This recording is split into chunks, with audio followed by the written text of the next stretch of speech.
Hello, everybody. It's Anthony Bionis from Mission Start Podcast, back with another video.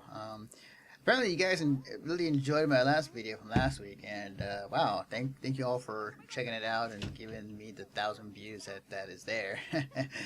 But little quick corrections from last week or that I made on the video. Baz Crossbow pointed out that like Hakan and Jury were new characters introduced in the series in 2010 for Super Street Fighter 4, along with Cody Ibuki, DJ, Add-on, Guy, Dudley, Makoto, and T-Hawk from previous titles, and then AE gave us Yun, Yang, Yuvaru, and Oni. Yeah, you're right. I was on the spot when I was doing the recording, but yeah, you're definitely right. Just want to make that correction. And then also a good point that LA, I'm gonna pronounce it wrong, or Larry Burf, saying that fandom doesn't determine if they can invent a new character. Creativity does. Why do you think modern stuff sucks in terms of TV shows, movies, and a lot of remakes? They think that they're just going to rid the popularity of old school and not sit down and realize old school is good because the vast amount of things like better scripting, writing, decorating, directing, casting, and cameraman, etc. And he goes on to emphasize his point in his next comment. So, which is, yeah, the more I thought about it, you could be creative with whatever money you have, and given the fact that Capcom, they're close to being broke, but they're not completely broke yet. They have some money to work with. They did have the creativity to work a new character or find a way to make something happen.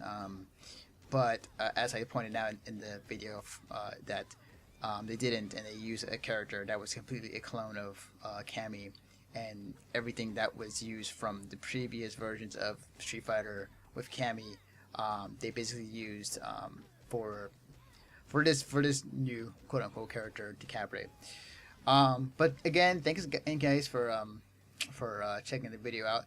Now, I was going to talk about my time about at GDC and the Steam box that I saw and then checked out when I was there. But no, this week I'm talking about how far do you go as far as protecting your IP. And the reason why I'm talking about that this week is because this past weekend, Hasbro, the company behind My Little Pony and Transformers or whatnot, they are very protective of their IP, especially My Little Pony. And recently, they had to ban an animator on YouTube because of its animation was so good that it really looked like a replica, or it really looked like it was from the show when it was not. It was fan made, and they went ahead and told him like, thank you for supporting the show, but we need to ban your stuff because your stuff is too good, and if anybody saw on YouTube and they think it's going to be part of the show and think it's canon. And obviously this was a huge uproar within the MLP community, but it got me thinking, and this is coming from a person who's been much into video games, much into fandoms, going to anime conventions and all that, and it got me thinking. It's like, how far can you really protect your IP and not hurt your audience in a way?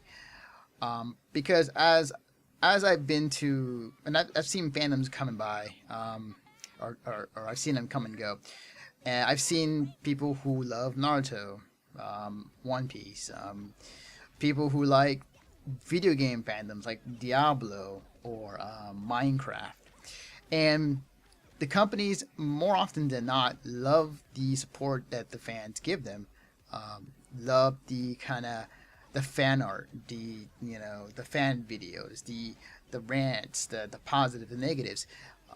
They really embellish in that. They really say like, that's awesome. More public press for us, or it's like, it's basically people advertising for the game or for the product for them without even lifting a finger or paying a dime. Now, and when Hasbro went and did this, and they, are receiving a lot of backlash from the community. But what they're doing also because Hasbro didn't do this. This is the only time Hasbro has done something like this. They have done other things in the past to quote unquote protect their IP. They banned an artist from drawing MOP fan art. A little comic series called Molestia. It's more of a tongue in cheek type of deal. A little twist on the MOP characters in canon. And they went and told them, you cannot draw any of this because, to save face and to say like, we don't want anybody of our demographic to see this and be, I don't say scarred, but like little kids to see it, basically what they're saying. And there was another incident where they C&D a fan made fighting game called Fighting is Magic, where they took the My Little Pony characters and put them against each other in a fighting game. And the people who created the game were really close to releasing it, and Hasbro went and sent a C&D to them, tell them that you cannot use our characters, you cannot do this because it's protecting our IP, and it's also because it's illegal, kind of. I don't know. The whole like what is copyright, what is fair use and parody. I won't get into that much just because like I don't want to bore you with the logistics of what it is. It's out there. You can look it up on YouTube or on internets and whatnot. But my point being is that I have never seen a company or companies actually who would refuse the free advertisement. And I'm not just talking about Hasbro. I'm talking about other companies out there who do the same thing, like Nintendo.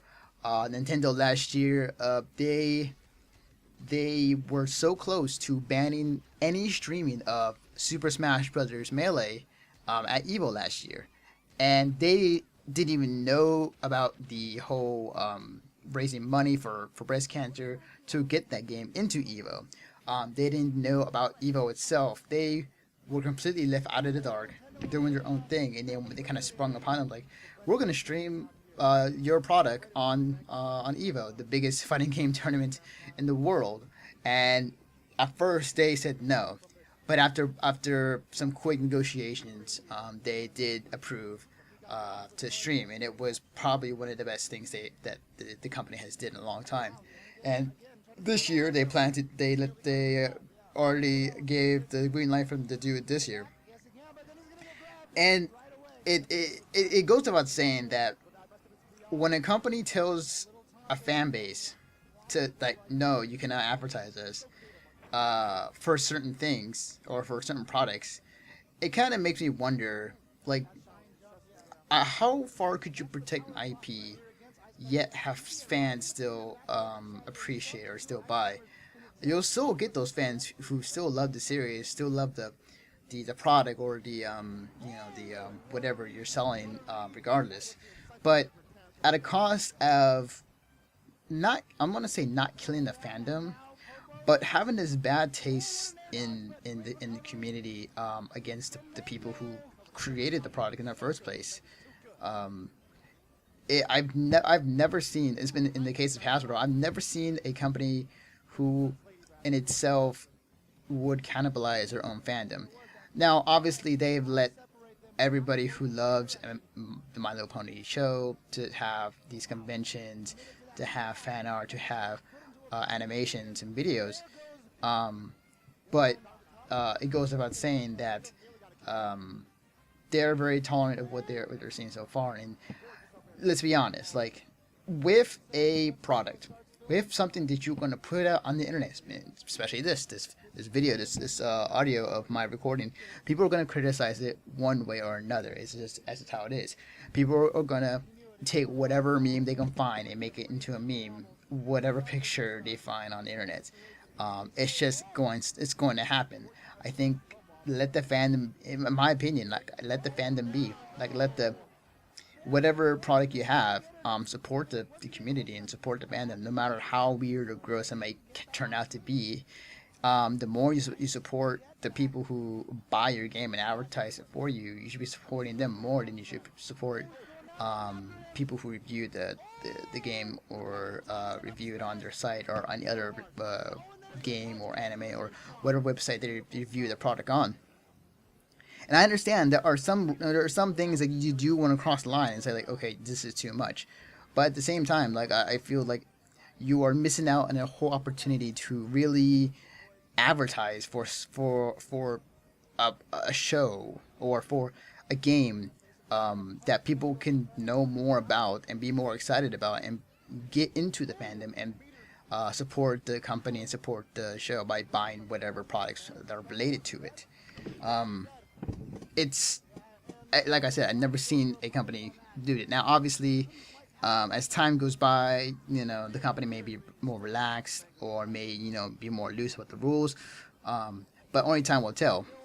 And it had me thinking about, if I owned an IP, if I owned something, I created a show or I created a game, and there's a huge following behind it, I would be okay with people doing whatever they want. It's hey, free advertisement. I think the one company I can say that really strives on this in terms of the nerd culture is Rockstar.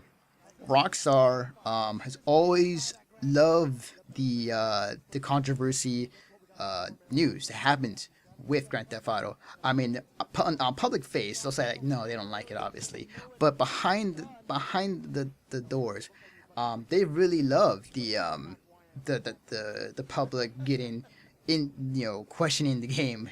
The idea of having it on major news networks talking about controversy with some of its game's content. It has killing, it has prostitutes, it has this and that, and Rockstar always strides in that controversy, and they sell millions.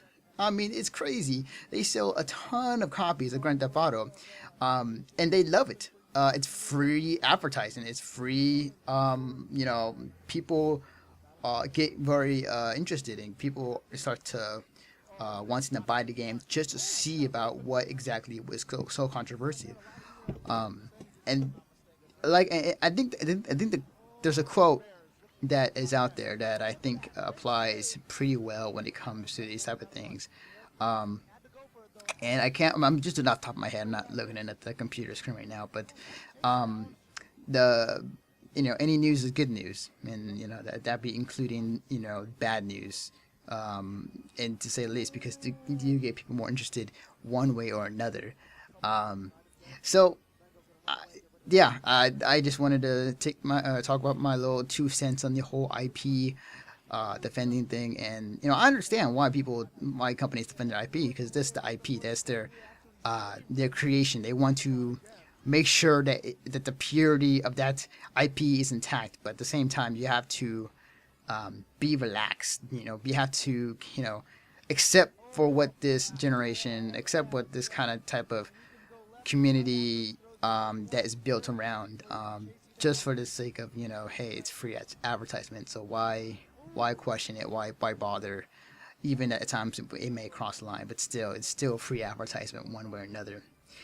But anyways, thank you guys for joining me again for this week. I'm glad that you guys enjoyed the last video. I never expected 1,000+ hits on 1 week of video.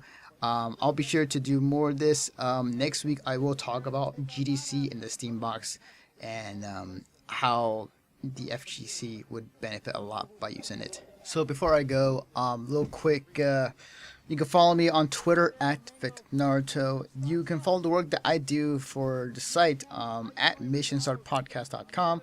Guys, be sure to check it out. Be sure to check out the reviews, and all the good stuff, including this video, will be on the site as well. But yeah, dude, check it out. And as I burp into the mic, I'm not editing it out for the sake of me being lazy. But yeah, thank you guys again. Please comment down, correct anything that I might have gotten wrong in this video, and I'll discuss them like last week's video.